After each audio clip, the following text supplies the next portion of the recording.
next speaker, may I invite now Nalin Roy, who is AGM NABARD and would be taking a case study of Ludhiana on the paddy straw burning efforts for mitigation, which is a burning topic today also, with NCR and Delhi completely filled with high pollution. Please, Nalin, welcome to the session. Please unmute yourself, Nalin, if you're there.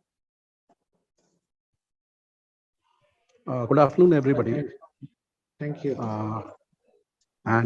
Thanks for giving me an opportunity to share my thoughts on what we have done for paddy straw burning mitigation in the rural space by promoting farmer producer organization.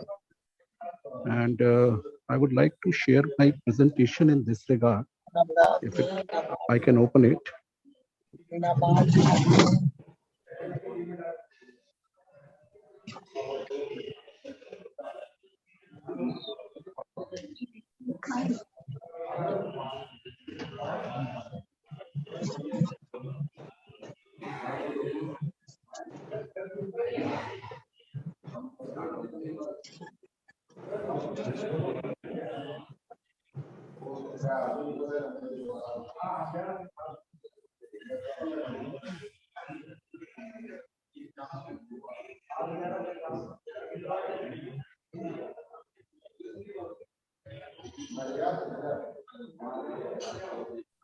Nalin, is there any problem in starting the PPT? Or, yeah, there is a problem in uploading the presentation. Okay, so, because where I am sitting, there is some signal issue. Okay, right. Or let me just try once, or I will just speak. Or you can share with my co-host Nikita Gupta. So she probably will be able to help you. So see the event. Should I mail it to mail it to you? You can, but probably would that be okay? Okay, you can do that, but you know, just hold on. Yeah, now you can see. Hello. Yeah.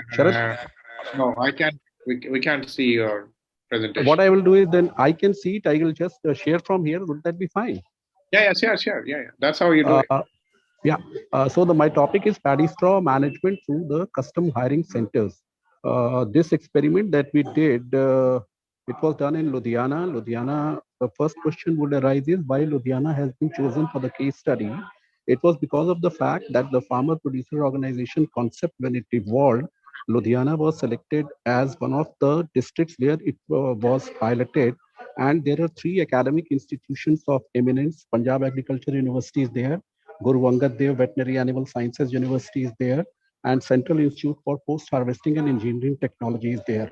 The whole idea of promotion of farmer producer organization, we wanted to bring their extension advisory directly to the farmer producer organizations and to assimilate the key learnings from each of these 3 institutions to help the farmer producer organizations grow. So as I'm talking of farmer producer organization, let me just give a brief history of what was the need for farmer producer organization. It came into being out of recommendations of Professor Y.K. Alag in 2000, enabling registration of these entities under the Companies Act while retaining the basic spirit of cooperation.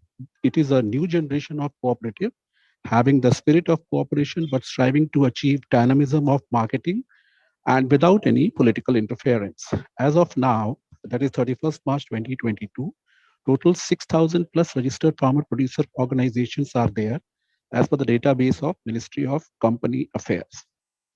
For a country like India, where small and marginal base is around 86.2% for all farmers, who however own only 47.3% of the crop area as per the Agricultural Census 2016, it is the farmers collective through participatory and community-based responses which is in a better position to adopt and put into practice measures on a scale having a positive effect on short-term climate variability, as also provide solutions on a long-term basis. So this FPO was formed in 2016, known as Kushal Honey and Seeds Producers Association. And first we did a pilot project with a company called Clovis Technology Limited. This is based out of Dehradun, on managing the agricultural residue by digging a pit and then using it as a fertilizer. There we failed. Subsequently, we entered into a tie-up with CII Foundation for Paddy Straw Management, wherein farm machinery equipment was provided for custom hiring of members, as also other small and marginal farmers. This initiative led to adoption of new farm machinery without buying it. When we talk of introduction of new farming machinery for the farmers, the biggest problem for small and marginal farmers are they cannot buy each and every farming machine. However, through setting up of the custom hiring machine, a farmer machinery bank was created, and based on the farmers' requirements, these are rented out, and the rates are very nominal. The benefits which accrued out of promotion of this farmer custom hiring center was that around 27,000 tons of paddy straw was saved from burning, while 20,000 tons of straw was mulched back into the soil. Farmer machinery-based intervention enhanced the ambivalent quality of air. It helped in recouping the soil nutrition and saved on input costs for the farmers in the next cropping season by reducing addition to the field. And on account of adoption of mulching, 2.5 billion liters of water was saved. It is just a small speck in the whole spectrum, but this initiative led to these results, and now more and more farmers are coming to join in. And for each of the farmer who was a member of the FPO, they have got a monthly savings of 800 to 2,400 per acre on account of adoption of either of these technologies. And the CII cumulatively provided grant of around 3 crores in the working area for the farmers, which helped in having all kinds of diversified farm machinery to help the farmers. And subsequently, now industry has also tied up. If you would have read in today's newspaper, there was an interview of professor from IIT Kanpur who said that baling is one of the issues which is not happening. However, in this case, we had focused upon balers so that the paddy straw which was gathered, it was sent to gaushalas, and also the straw was converted into fuel, and it is being provided in the form of pellets for the dairy industry. And the total benefit, which in the terms of monetary benefits, around 12,48,100 was the benefit that accrued on account of introduction of different farm machinery. So what we have realized on account of this intervention is this, that through FPO, it is very easy to transfer the technology and modern agricultural tools that would help the farmers in addressing issues like paddy straw burning in an effective manner, as small and marginal farmers can't do it individually on account of associated cost component. FPO has the ability to bring about the last mile connectivity from lab to field, but to achieve that, more so in the context of the emerging climate change imperatives, extension-oriented income enhancement options have to be looked into. Custom hiring centers need to be popularized, as most of the farm equipment have seasonal usage, and through custom hiring centers, small and marginal farmers can adopt the new tools and devices into their agricultural operations. And the incremental benefit to the farmers through the FPO platform included savings in costs, reduction of man days of operations, recycling of nutrients and carbon sequestration, conservation of water, savings on the VD side, yield enhancement, and change in behavior of the farmer on account of the peer pressure of the group as also from the family. And this was one of the most significant changes, because otherwise, if you speak to the individual farmer or you see in the various television coverages, they just shrug off and say that what are the options we have. However, once they federated in the form of a farmer producer organization, the peer pressure worked in encouraging them to adopt these technologies. Thank you so much.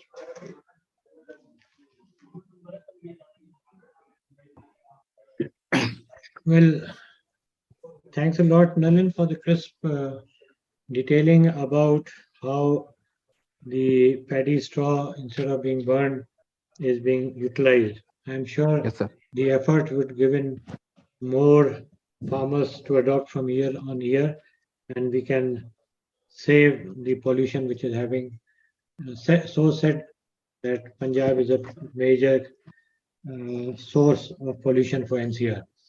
So True, with sir. this, the panel presentations end. We open this for any questions that may be there.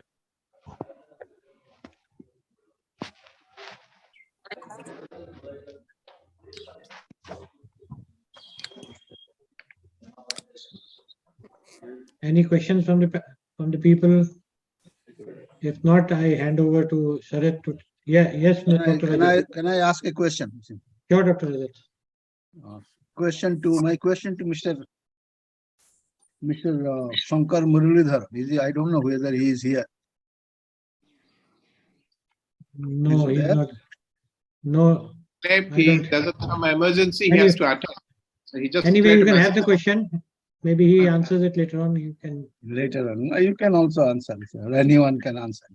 He raised an issue regarding the formal education. He said that private institutions who are normally charging fees little higher, they should consider making profit later and think about the society first. My observation is, if a private institution delivers value, then pricing should not be an issue, because no one can charge any price for a long time more than the value that they are delivering. And if the value is delivered, then the society is also served. So where is the conflict? The conflict will arise if the private institutions in question, they are charging more fees and delivering less value. If they are charging more fees and delivering less value, they will not exist for a long time. And no institutions or no product can be priced beyond the perceived value. So if the price is within the perceived value and the value is delivered, then I also consider the society is also served well. So I don't see any conflict what he was mentioning about. So that's the question. Well, I agree. Another observation with respect to Mr. He is also not there. Suresh Arora. His examples are very interesting. I found the first example that someone was supposed to invest in 5 crores, but it's not clear from your description that the person who was supposed to invest 5 crores, after he has, the promoter of the startup, he has invested his 1 crore, whether he is just an investor or he is a co-promoter. If he is a co-promoter and not putting in money, there is no point in fighting arbitration or mediation or court cases. That can only punish him, but that person can never be your co-promoter holding significant equity. If he is also holding equity corresponding to the amount that he is investing, which is 5 times more than the initial promoter, then he will be creating troubles. So why there should not be any such issue that you pursue the case, follow all 3 options, and then try to get a justice. You might get justice in paper, but your business will not progress. The best solution is the promoter should look for yet another investor. So why they are not considering that? That was my issue. Thank you. If anyone wants to address.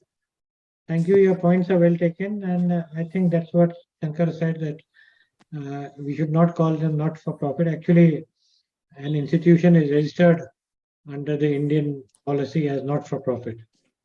And naturally, if you give value, you can have any price. And if you are charging a higher price and not giving the value, you have seen how many institutions in this country have closed down year-on-year basis. And the reason has been not to give value for the price that you were taking from these students. Thank you, sir. Anyone else?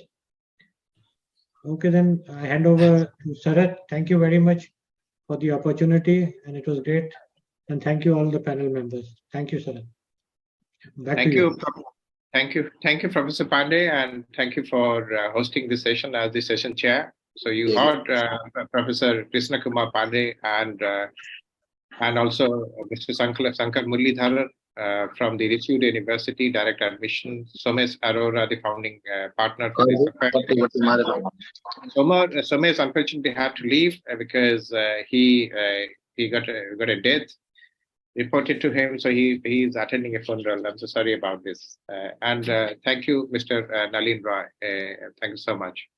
Now we go to the next session. We are really little behind time, so we have to really rush through our 2 more sessions. These sessions are primarily centered around our India, but our physical event is taking place in London, in Stratford. So that's going to start at 9 o'clock. That's a parallel track. So there were 30 delegates already gathered in our Stratford venue. But now let's go to the next session, which is titled as the Management and Wellbeing, Digital Age and Entrepreneurship. And the session is going to be chaired by Gaurav Asis. Now, Professor Dr. Gaurav Asis has spent a lot of years with NIFT, National Institute of Fashion Technology, as a faculty member.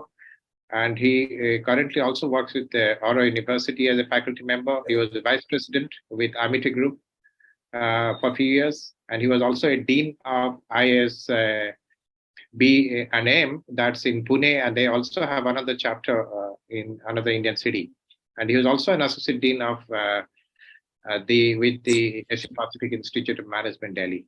So thank you, and the stage is yours, Professor Gaurav Asis, and I must tell you this session. After this session, we'll have 1 more session, and then the physical event which is going to take place in London. Thank you.